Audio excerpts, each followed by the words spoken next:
Bonjour à tous, c'est Johan Koval et bienvenue ici en direct du Crêpes de Fourmeux, un site qui est cher à mon cœur. Je viens régulièrement ici m'entraîner. Alors dans cette vidéo, je vais rencontrer Nicolas Bourrel et on va parler ensemble pourquoi les sportifs s'entraînent en altitude, les effets positifs, négatifs, les bénéfices, quel intérêt. C'est à suivre maintenant et tout de suite dans la vidéo.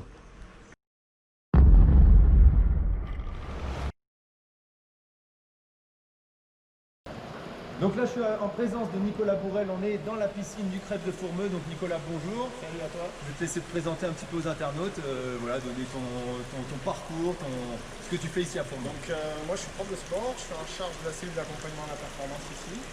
Donc ça fait 10 ans que je suis ici à Fourmeux et j'essaie d'accompagner les sportifs, les fédérations dans leur projet de stage, ce qu'ils font pendant le stage, tout ce qu'on peut monitorer pendant le stage, la fatigue, le suivi physiologique et puis après tout ce qui est entraînement en hypoxie ou à la chaleur. Donc comment on s'entraîne dans l'environnement de montagne.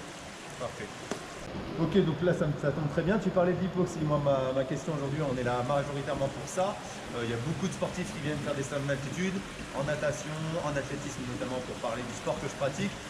Qu'est-ce que toi tu peux nous dire sur l'altitude? Quels sont les bénéfices? Quelles sont les choses à ne pas faire? Enfin, quels conseils tu donnerais? Enfin voilà, c'est des grandes questions, c'est des grandes lignes, mais c'est assez voilà, vaste, je te laisse un peu argumenter là-dessus. Il faudrait s'asseoir autour d'un café, mais oui, les athlètes ils viennent surtout en altitude pour chercher des adaptations qu'ils ne peuvent pas avoir en basse altitude.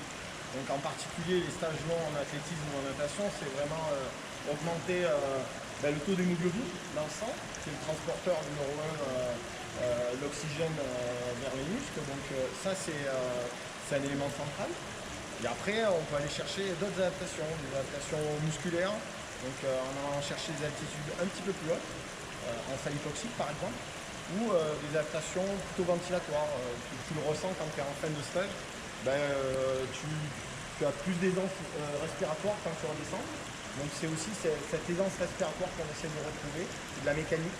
Donc voilà, à la fois des adaptations sanguines, respiratoires, musculaires, mais aussi il y a des adaptations qu'on ne mesure pas encore, par exemple des adaptations liées au hardiness, la difficulté de s'entraîner toujours en altitude, ça améliore des aspects psychologiques chez l'athlète. Donc là, c'est aussi des domaines dans lesquels on aimerait bien aller. D'accord. Ah, ça me laisse penser à des milliers de questions là qui me viennent à l'esprit. La numéro 1, je le dis souvent aux jeunes quand on vient en altitude, notamment à Fourmeux, là, je ne sais pas si on peut voir le cadre sur la vidéo, c'est assez paradisiaque. Enfin, voilà, on a des émotions, on voit des grands champions qui se sont entraînés ici et souvent les jeunes ils sont là, ils arrivent à fond et direct premier jour, deuxième jour, ça veut envoyer, ça veut bastonner. Ouais. Moi je dis souvent faites attention, ça, je ne sais pas si c'est concret ce que je veux dire, mais ça crée de l'endorphine, vous avez de l'enthousiasme, vous avez de l'engouement, vous avez tendance à vouloir y aller trop vite dès le début, il faut faire attention à ça parce que l'altitude c'est dangereux. Il faut à la fois maîtriser une bonne acclimatation pour effectuer un bon stage et retirer des bénéfices plutôt que de travailler direct et de bastonner. T'en penses quoi? Est-ce que je suis dans le bon? Est-ce que je suis dans le faux après 15 ans de haut niveau? C'est exactement ça. Toi tu as un rôle de conseiller auprès des jeunes. Nous aussi on a un rôle de conseiller sur la progression à avoir quand tu arrives en altitude. Il y a un temps d'acclimatation qui est indispensable, où on conseille de faire plutôt de la basse intensité ou de la vitesse, travailler de vitesse avec beaucoup de récupération. Donc ça permet d'avoir un temps d'acclimatation qui est nécessaire. Après, quand tu reviens plus souvent en altitude, tu as dû t'en rendre compte, ce temps il se diminue. Donc on peut commencer à ajouter des séances de difficulté, peut-être à des altitudes plus basses pour démarrer, et puis après, plus ça va, plus on va mettre des séances difficiles à l'altitude du centre. Donc l'idée, c'est vraiment une période d'acclimatation, 5 à 8 jours, et après, on peut commencer à faire des séances un petit peu plus dures, tout en contrôlant la vie en altitude, le sommeil, la nutrition, la récupération. Ça, c'est des éléments qui sont indispensables en basse altitude, mais ici, ça pardonne pas. Démultiplié, ouais, c'est sûr. Oui, tu le disais, on parlait de vitesse et qu'on avait des proportions à pouvoir forcément aller plus vite. Moi, pour une petite anecdote, mon record aux 100 mètres, aux 200 mètres, c'est sur Fourmeux, alors qu'on est à 1800 mètres d'altitude. Et voilà, on dit souvent qu'il y a moins de résistance à l'air et que sur les répétitions courtes et rapides de moins de 30 secondes d'effort, on peut aller plus vite. C'est ça. Voilà, je suis dans le bon. Après, l'avantage pour valoriser Fourmeux, ici on est à 1800 mètres, si je ne dis pas de bêtises, au niveau du Crêpes. Matmal 1500 mètres, la Cannes 2100 mètres, on peut jouer avec les altitudes, jouer avec les rythmes, jouer avec les intensités et ça c'est plutôt pas mal pour le site de Fourmeux. Donc on a parlé du bénéfice de l'altitude, de travailler intelligemment, une bonne acclimatation. On dit qu'au bout d'une semaine on commence à avoir des bénéfices de l'altitude.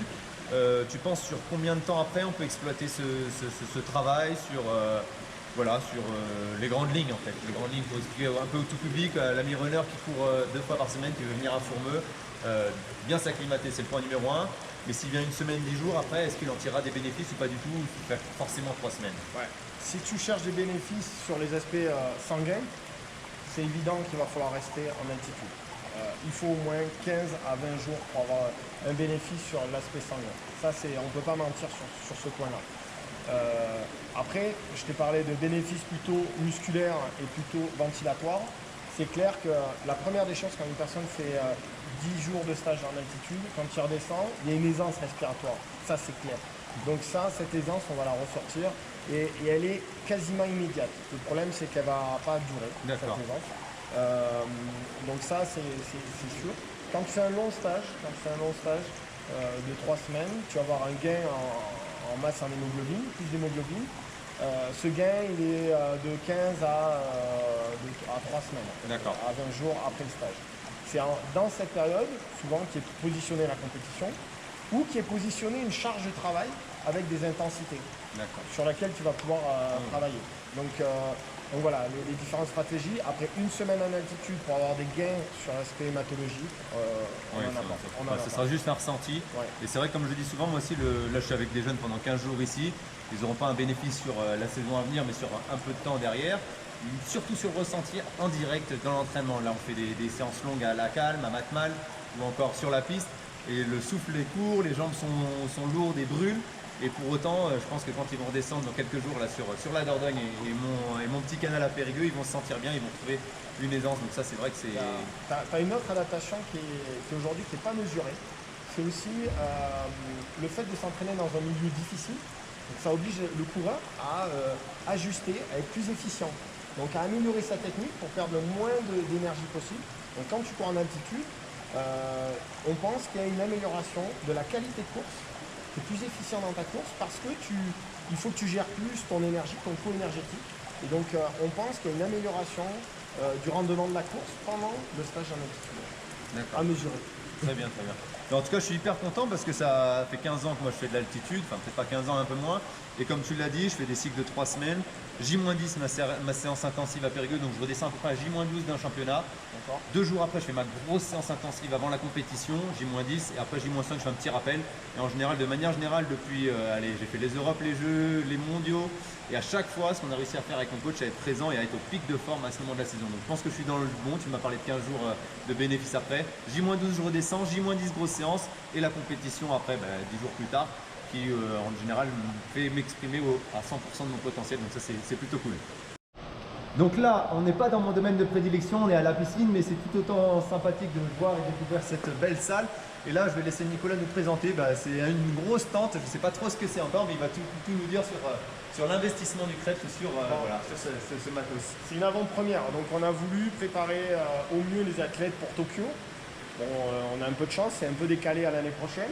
Donc ça nous laisse le temps de peaufiner un peu notre installation. Donc on a créé un espace de 30 mètres carrés, on peut rentrer dedans. Hop. Donc dans cette pièce, on va avoir un espace chaleur qui va nous permettre de simuler la chaleur, l'environnement de Tokyo.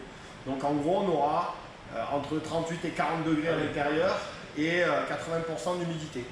Donc on a fait le choix d'avoir une tente assez grande, ouverte, qui permet de s'entraîner tout en regardant encore les montagnes et de profiter du rayonnement solaire.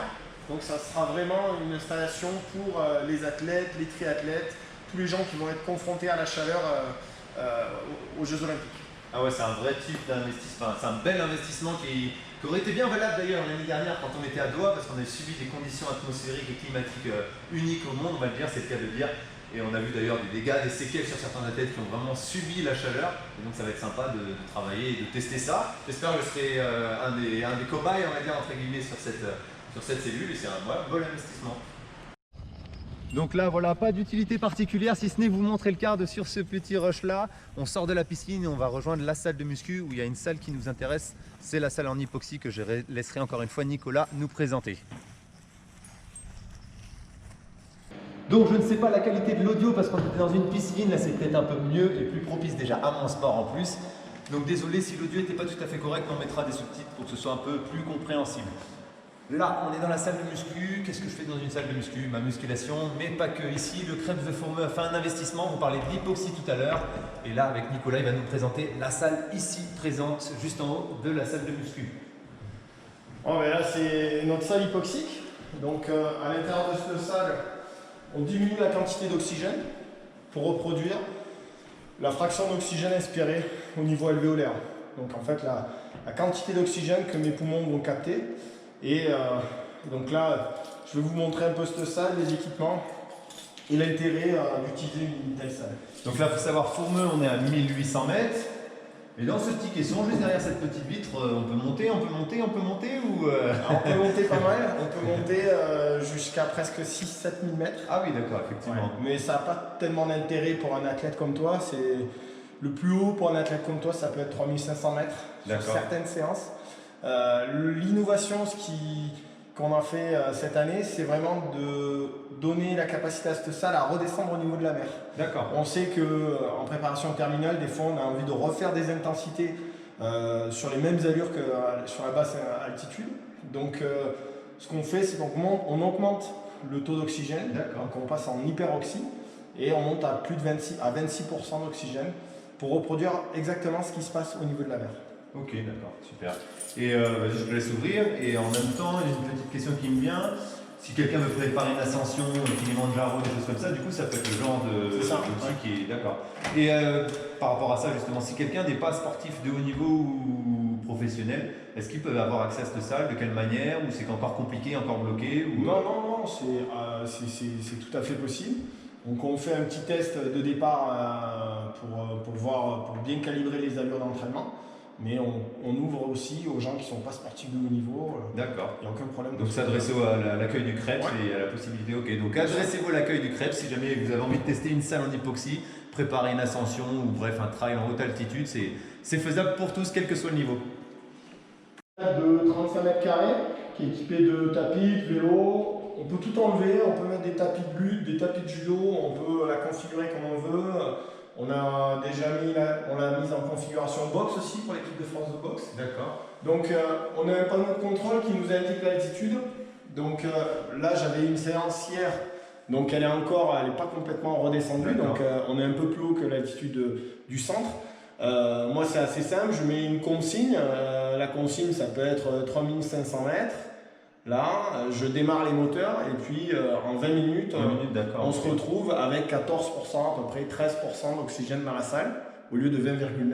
Okay. Et donc, à partir de là, on met en place des protocoles d'entraînement. Et si je veux venir et poser mon lit ici, c'est possible ou non? Donc ça, il me semble que c'est un investissement qui est en train de se faire pour les chambres. D'accord. Okay. Donc là, on démarre les travaux sur les chambres. On est en train de faire 7 chambres en hypoxie. D'accord. Donc on pourra dormir proche de 2005 à 3000 mètres. D'accord. Okay. On individualisera l'altitude de la chambre en fonction de la réponse physiologique de l'athlète. Donc l'athlète, il va dormir quand même avec une montre qui va nous donner certaines indications. Et ça va nous permettre de régler l'altitude de la chambre.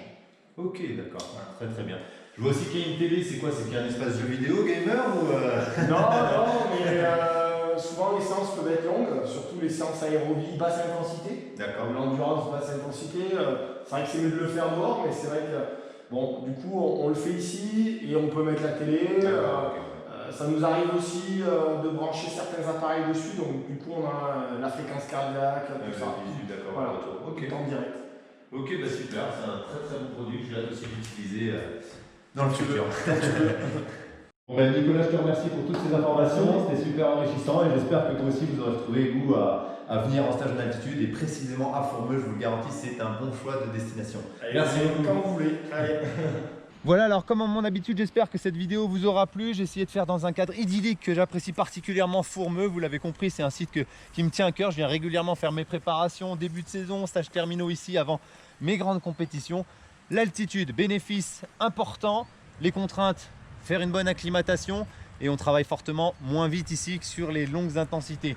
Vous pouvez pratiquer de l'altitude tout au long de l'année, soyez surtout intelligent, je vous l'ai dit, dans l'acclimatation et prendre le temps de bien faire les choses. Ne vous laissez pas aller avec un tas d'endorphines et une tas d'envie à vouloir envoyer trop direct. Prenez le temps de courir tout lentement et progressivement sur le début. J'espère que cette vidéo vous aura plu, qu'elle aura encore été une fois explicite, constructive et que ça vous aide à peut-être venir faire un séjour sur Formeux ou dans n'importe quel site en altitude de France. Je vous invite à commenter, liker, partager cette vidéo et encore une fois mettez des petits commentaires avec des envies de vidéos futures et j'essaierai d'y répondre et de faire des vidéos qui vous correspondent avant toute chose. Voilà, je vous laisse dans ce magnifique cadre de Formeux. Maintenant ça va être l'heure pour moi de repartir à l'entraînement. Bonne soirée à tous et bon run. Ciao soupape!